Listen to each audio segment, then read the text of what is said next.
i7 ગુજરાતનો અવાજ। નમસ્કાર દર્શક મિત્રો, i7 ન્યૂઝ ગુજરાતીની સાથે હું છું આપની સાથે પાયલ બામભણિયા। તો જોઈએ આજના મહત્વના સમાચાર।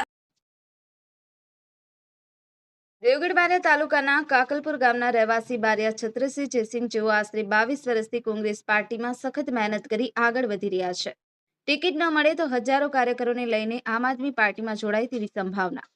મળતી માહિતી મુજબ કાળી ડુંગરી જિલ્લા પંચાયત કોંગ્રેસ સીટમાં ભંગાણ થાય તેવી સ્થિતિ સર્જાઈ છે। જો કોંગ્રેસ પક્ષના કાકલપુરના રહીશ બારિયા છત્રસિંહ જયસિંહની ટિકિટ આપે તો આ સીટ જળવાઈ રહે તેવી લોકમુખીથી ચર્ચાઓ સાંભળવા મળે છે। આમ બારિયા છત્રસિંહ જયસિંહભાઈ છેલ્લા 22 વર્ષ જૂના કોંગ્રેસના કાર્યકર છે અને જો તેમને ટિકિટ નહીં મળે તો 22 ગામોના કોંગ્રેસના કાર્યકર સાથે આમ આદમી પાર્ટીમાં જોડાઈ જવાની ચીમકી આપી છે। હવે જોવું રહ્યું કે કોંગ્રેસ પક્ષ કેવા પ્રકારના પગલાં ભરશે તે જોવું રહ્યું। કવિનભાઈ વણકર, i7 ન્યૂઝ ગુજરાતી, દેવગઢ બારિયા।